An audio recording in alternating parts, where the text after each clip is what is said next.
ফাইনালে আমরা ব্রাজিলকে টাই ব্রেকারে হারাবো। বিশ্বকাপের শুরুতেই চিরপ্রতিদ্বন্দ্বী ব্রাজিলকে এমনই এক বার্তা দিয়ে রাখলেন আর্জেন্টাইন বাজ পাখি এমিলিয়ানো মার্টিনেজ, যা নিয়ে রীতিমতো তোলপাড় গোটা ফুটবল দুনিয়ায়। কোন অদৃশ্য শক্তিতে বলিয়ান হয়ে এমন আত্মবিশ্বাসী বার্তা দিলেন আর্জেন্টাইন এই গোলরক্ষক?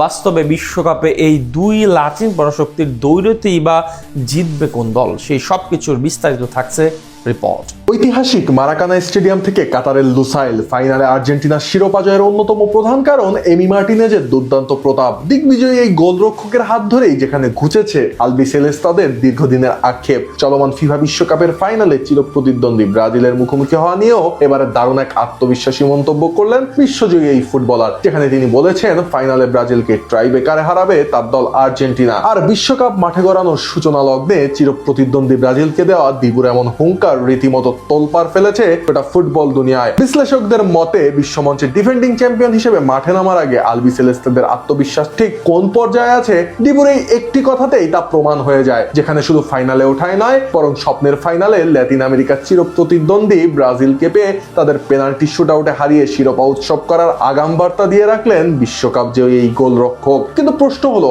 কোন অদৃশ্য শক্তিতে বলিয়ান হয়ে এমন অবিশ্বাস্য আত্মবিশ্বাসী বার্তা দিলেন তিনি? আর যদি সত্যি বিশ্বকাপের ফাইনালে মুখোমুখি হয় এই দুই পরাশক্তি, তবে শেষ হাসি বাস্তবে কে হাসবে, দিবু নাকি ব্রাজিল? তা নিয়েই চলছে চুলচেরা বিশ্লেষণ। এমনিতে এমিলিয়ানো মার্টিনেজ পেনাল্টিতে কতটা দুর্দান্ত তা বিশ্ববাসী বেশ ভালো করেই জানেন। 2021 সালের কোপা আমেরিকা থেকে শুরু করে 2022 সালের কাতার বিশ্বকাপ, আর্জেন্টিনার প্রতিটি বড় অর্জনে গোলবারের নিচে কার্যকরী ভূমিকায় ছিলেন এই ফুটবলার। আর ট্রাইবেকারে ম্যাচ গড়ানো মানেই যেন তা দিবু মার্টিনেজের একক সাম্রাজ্য। প্রতিপক্ষের স্ট্রাইকারদের চোখে চোখ রেখে মাইন্ড গেমে যেখানে তিনি শক্ত হাতে ধরেছেন আর্জেন্টিনার হাল, প্রতিপক্ষের মনোযোগ নষ্ট করা, তাদের স্নায়ু চাপে ফেলা এবং শট নেওয়ার মুহূর্তে গোল পোস্টে অতিমানবীয় ক্ষিপ্রতা দেখানোই যেখানে দিবুর মূল শক্তি। আর এই অদম্য কীর্তি এবং নিজের সামর্থ্যের উপর অটল বিশ্বাস থেকেই ব্রাজিলের মতো দলকে টাই ব্রেকারে হারানোর আগাম বার্তা দিয়েছেন তিনি। কেননা তিনি ভালো করেই জানেন পেনাল্টি শুটআউটের মাইন্ড গেমে গোলবারের নিচে তার উপস্থিতি প্রতিপক্ষের জন্য কতটা আতঙ্কের কারণ। তবে হুঙ্কার দেওয়া যতটা সহজ, মাঠের বাস্তবতা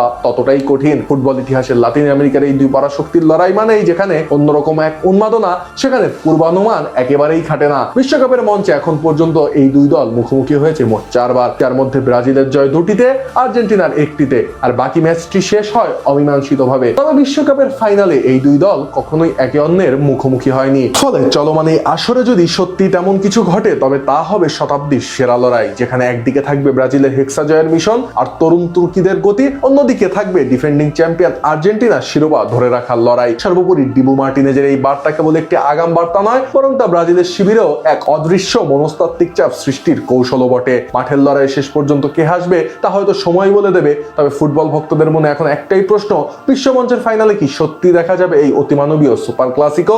যদি সত্যি টাই ব্রেকারে খেলা গড়ায়, বাজ পাখি দিবুই বা কি করবেন ব্রাজিলকে রুখে দিতে? নাকি সেলেসাওরা ধূলিসাৎ করে দেবে আর্জেন্টিনার দম্ভকে? উত্তর জানতে অপেক্ষা করতে হবে আর কটা দিন।